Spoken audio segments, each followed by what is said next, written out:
আসসালামু আলাইকুম। আজকের ক্লাসে সবাইকে স্বাগতম জানাচ্ছি প্যাথফাইন্ডার টুল এবং শেপ বিল্ডার টুলে। ঠিক আছে, শেপ বিল্ডার টুল প্যাথফাইন্ডার টুলটা অ্যাকচুয়ালি কি সেটা আমরা এখন দেখবো। তো আমরা ফার্স্ট হচ্ছে প্যাথফাইন্ডার টুলটা দেখি। আমরা এই যে উইন্ডোতে চলে যাচ্ছি, এই উইন্ডো থেকে এই যে প্যাথফাইন্ডার টুল, হ্যাঁ এটা হচ্ছে আমাদের প্যাথফাইন্ডার টুল। প্যাথফাইন্ডার টুলের মধ্যে আমাদের কতগুলো অপশন রয়েছে। ফার্স্টে হচ্ছে আমরা শেপ মোড নামের একটা অপশন দেখতে পাচ্ছি, যেখানে 4টা অপশন রয়েছে। তারপর রয়েছে হচ্ছে প্যাথফাইন্ডার, প্যাথফাইন্ডারে রয়েছে 6টা অপশন। তো আমরা প্রত্যেকটা অপশনই দেখবো। এবং প্যাথফাইন্ডার টুল দিয়ে আপনি যখন কাজ করবেন তখন আপনার একাধিক শেপ থাকতে হবে, একাধিক শেপের উপর প্যাথফাইন্ডার টুলের ইফেক্ট গুলো অ্যাপ্লাই হয়। ঠিক আছে, তো আমি এখানে একটা শেপ নিলাম। আমি দুইটা ডিফারেন্ট কালারের শেপ নিয়ে আপনাদের বুঝিয়ে দিই। এবং আরেকটা শেপ নিচ্ছি, এবং মাথায় রাখতে হবে শেপ দুইটা কিন্তু ওভারল্যাপিং, মানে একটা একটার উপরে থাকবে, এরকম অবস্থায় আমার শেপ দুইটা যাতে থাকে। তা আমি এটাকে হচ্ছে কপি করে নিচ্ছি, কন্ট্রোল ডি দিয়ে রিপিট কপি করলাম। তো এই প্রান্তে আমার 4টা আসছে, আমি ছোট করে নেই, আবার নিচে নেই, বেশি নিচে নেই, তারপর এটার আরেকটা সেট এখানে কপি করে রাখি। ঠিক আছে, তো এখানে আমি দুইটা শেপ দিয়ে বোঝাচ্ছি, আপনি চাইলে আরো শেপ এখানে ইউজ করতে পারেন। তো ফার্স্ট যেটা আছে সেটাকে আমি সিলেক্ট করলাম। এখানে আমাদের ব্যাকে রয়েছে ব্লু কালারটা আর উপরে রয়েছে পিঙ্ক কালারটা, দুইটাকে আমি সিলেক্ট করলাম। সিলেক্ট করার ফার্স্ট যে অপশনটা আছে শেপ মোড, সেটা হচ্ছে ইউনিট। ইউনিটটা কি? ইউনিটে ক্লিক করলে কি হচ্ছে, এটা একটা শেপে কনভার্ট হয়ে যাচ্ছে এবং আমাদের প্রাধান্য পাচ্ছে কোন কালারটা? ফ্রন্টে যে কালারটা রয়েছে, ঠিক আছে, ফ্রন্ট এবং ব্যাক।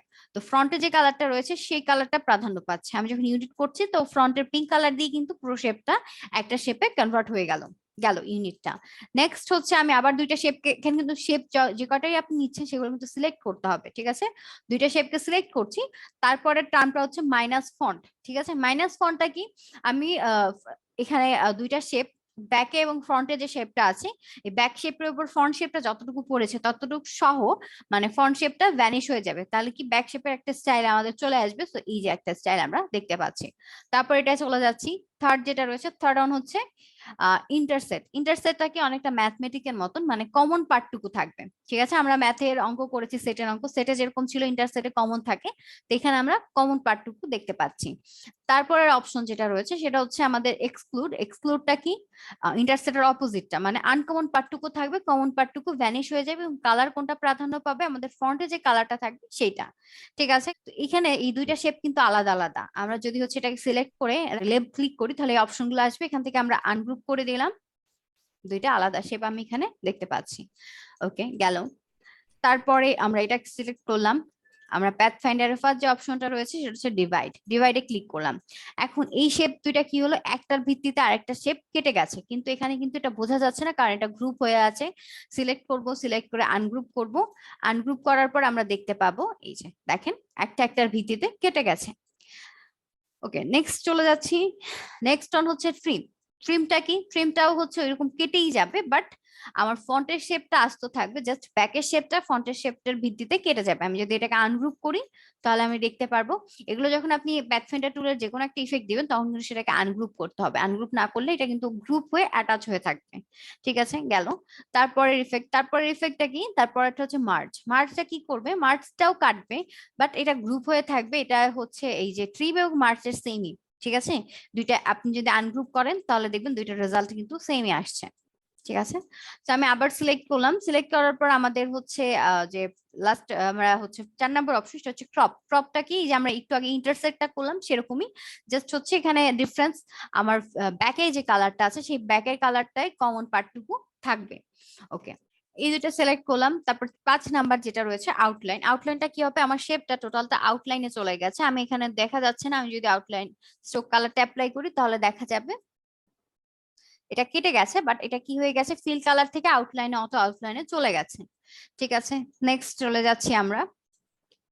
তারপর একটা রয়েছে হচ্ছে মাইনাস ব্যাক। মাইনাস ব্যাকটা কি? আমার এই যে ব্যাকের শেপটুকু ফ্রন্ট শেপের যতটুকু পড়েছে সেটুকু ভ্যানিশ হয়ে যাবে, জাস্ট কেটে এই যে ব্যাকের শেপটুকু রয়ে যাবে। ওকে, ফ্রন্টের শেপটুকু রয়ে যাবে। তো এইখানে আমরা যে এতগুলা ইফেক্ট দেখলাম, আমাদের এতগুলার দরকার নাই। আমাদের এখান থেকে জাস্ট দুইটা টুলস এর দরকার হবে, একটা হচ্ছে ইউনিট আর একটা হচ্ছে ডিভাইড। কারণ ইউনিট করার কারণ হবে আপনি অনেকগুলা শেপকে একসাথে যোগ করতে চাচ্ছি, তখন আমার ইউনিটটা দরকার হবে। আর ডিভাইডের মাধ্যমে আমি কিন্তু এখানে যতগুলা শেপ ক্রিয়েট হয়েছে সবগুলা শেপ কিন্তু আমরা চাইলে ডিভাইড দিয়ে করতে পারবো। আর স্ট্রোকের বিষয় যেটা রয়েছে সেটা আমার মনে হয় যে এখান থেকে আউটলাইন না করে আপনারা ডিরেক্টলি কোনো একটা শেপ নিয়ে স্ট্রোকে কালার অ্যাপ্লাই করলেই আপনার হচ্ছে আপনি বেটার রেজাল্ট পাবেন। ঠিক আছে, সো আমার মনে হয় এখান থেকে আপনারা শুধুমাত্র এই দুইটা কাজের জন্য অ্যাপ্লাই করবেন, সেটা হচ্ছে ইউনিটটা, আরেকটা হচ্ছে ডিভাইড। ওকে, আচ্ছা, তো এখন আমরা যেটা দেখবো সেটা হচ্ছে একটা টুলস এখান থেকে শিখবো, সেটা আমাদের হচ্ছে shape builder tool. Shape builder টুলটাকে, এই যে আমরা এতক্ষণ এগুলো দিয়ে কাজ করলাম, আমরা এখানে চাইলে শেপ বিল্ডার টুল দিয়ে একাধিক শেপকে একসাথে অ্যাড করতে পারবো, চাইলে কাটতেও পারবো। তো আমি সেম ওয়েতে হচ্ছে দুইটা শেপ এখানে নিয়ে নিচ্ছি এবং দুইটা ডিফারেন্ট কালার দেই। ওকে, তো আমার দুইটা শেপকে একসাথে সিলেক্ট করতে হবে, এবং প্যাথফাইন্ডার টুল কোনটা সেটা, এটা হচ্ছে আমাদের প্যাথফাইন্ডার টুলটা, সরি প্যাথফাইন্ডার বলছি, শেপ বিল্ডার টুলটা। শেপ বিল্ডার টুলটা নিচ্ছে, আমার মাউস পয়েন্টারটা এরকম শো করছে। আপনাদের যদি ক্যাপস লক অন থাকে তাহলে কিন্তু আপনি যে টুলটাই সিলেক্ট করেন সেটা কিন্তু শো করবে না। কাজ করার সময় খেয়াল করবেন যাতে ক্যাপস লকটা অফ করা থাকে। তো আমি ক্যাপস লকটা অফ করে দিলাম। এখন দেখেন এখানে প্লাস রয়েছে, ঠিক আছে? প্লাস থাকা অবস্থায় আমি যদি এখানে ক্লিক করি তাহলে কি হবে, এটা দেখেন একটা শেপে মানে কনভার্ট হয়ে গেল, মানে ইউনিট করতাম যেটা, সেটা আমরা এখান থেকে একসাথে করে ফেললাম। আবার আমি ব্যাক করি, কন্ট্রোল জেড দিয়ে আমি ব্যাক করলাম। তো এখন আমি আবার দুইটা শেপকে সিলেক্ট করলাম। এখন আমি এই যে এখান থেকে শেপ বিল্ডার টুলটা নিলাম। এখন আমি মাইনাস করতে চাচ্ছি, প্লাস না করে মাইনাস করতে চাচ্ছি। সো মাইনাস করার জন্য আমি এখানে যদি অল্টার ক্লিক করি কিবোর্ড থেকে, তাহলে দেখেন আমার টুলসটা কিন্তু মাইনাস আইকন শো করছে। এখন আমি ধরেন এখানে ক্লিক করলাম, এটা মাইনাস হয়ে গেল। আমি যদি এখানে ক্লিক করি তাহলে এটা মাইনাস হয়ে গেল। আমি যদি এখানে ক্লিক করি সবটাই মাইনাস হয়ে গেল। সো আপনাদের যেটা যখন দরকার হবে আপনারা সেটা এখান থেকে ইউজ করতে পারবেন।